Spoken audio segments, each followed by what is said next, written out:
आप देख रहे हैं इंडिया न्यूज का डिजिटल प्लेटफॉर्म। आपके साथ मैं रचना बंसल। कर्नाटक चुनाव को लेकर काउंटडाउन चल रहा है। तमाम बड़े चेहरे वहां पर चुनाव प्रचार करते हुए नजर आते हैं।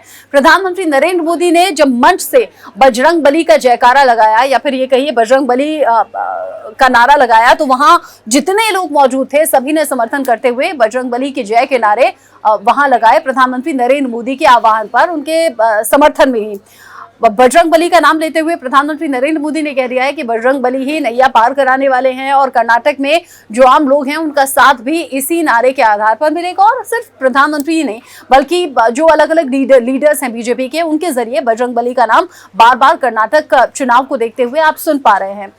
साथ ही बीजेपी का मैनिफेस्टो आपने जाना, कांग्रेस के मैनिफेस्टो में जिसमें कहा गया है कि बजरंग दल और पीएफआई जैसे संगठनों पर हम बैन लगाएंगे। तो अब ये दोनों खबरें क्लैश कर रही हैं और अब जो बीजेपी है वो आड़े हाथों ले रही है कांग्रेस को और कह रही है कि बजरंग दल पर अगर बैन लगाया जाएगा तो फिर सनातनी आंदोलन यहां पर शुरू होगा। बीजेपी के कई बड़े चेहरे जो कि कांग्रेस के खिलाफ हल्ला बोल रहे हैं, उनके इस मैनिफेस्टो को लेकर, मैनिफेस्टो के वादे को लेकर, और देश के अलग अलग हिस्सों में बजरंग दल कार्यकर्ता खुद ही इस जंग में उतर आए हैं। जगह जगह कांग्रेस कार्यकर्ताओं का घेराव, कांग्रेस दफ्तरों का घेराव कर रहे हैं और हल्ला मचा रहे हैं, बवाल हो रहा है। इन सब के बीच में हरियाणा के गृह मंत्री अनिल विज कल ही ये बयान देते हुए नजर आए थे कि जो कांग्रेस की लंका है उसमें आग लगाने का काम बजरंग बली ही करेंगे और कांग्रेस अपने इन्हीं सोच का एक तरीके से खामियाजा भुगत रही है। पहले प्रभु श्री राम को लेकर सवाल किया, अब बजरंग बली को लेकर सवाल कर रही है, तो वो अपने किए को खुद ही भुगतेगी और कांग्रेस जिस तरीके से खत्म हो रही है ये उसी का नतीजा है। अब अनुराग ठाकुर ने भी इसी तरह का बयान दे दिया है, उनकी भी एंट्री हो गई है। वो ये कह रहे हैं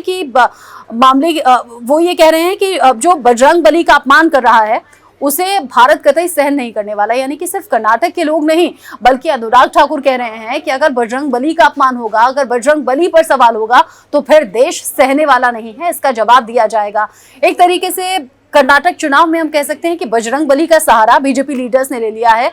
खुद प्रधानमंत्री नरेंद्र मोदी मंच से बजरंग बली का नारा लगाते हुए नजर आए थे और कर्नाटक के लोगों से ये कहा जा रहा है कि ये बजरंग बली का अपमान है, इसे होने मत दीजिए और बजरंग बली के नाम पर ही बीजेपी को सपोर्ट कीजिए, फिर बीजेपी कैंडिडेट्स को जिताइए और विकास की रफ्तार को बढ़ाइए।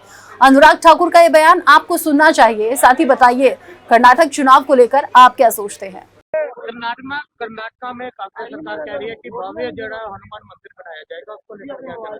कांग्रेस कभी राम पर प्रश्न चिन्ह खड़ा करती है, कभी बजरंग बली को कैद करने की बात करती, प्रतिबंध करने की बात करती है।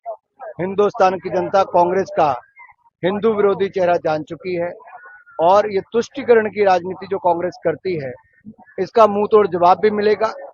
दूसरा, बजरंग बली का अपमान नहीं सहेगा हिंदुस्तान और मोदी जी को मौत का सौदागर कहना, बिच्छू कहना, जहरीला सांप कहना, नाली का कीड़ा कहना और मोदी तेरी कब्र खोदेगी, इस तरह की भाषा का प्रयोग देश के प्रधानमंत्री के खिलाफ जनता ने पहले भी मुंहतोड़ जवाब दिया और वोट की चोट कर्नाटक की जनता भी देगी और कांग्रेस को फिर बाहर ही रखेगी और भारतीय जनता पार्टी की फिर सरकार बनेगी।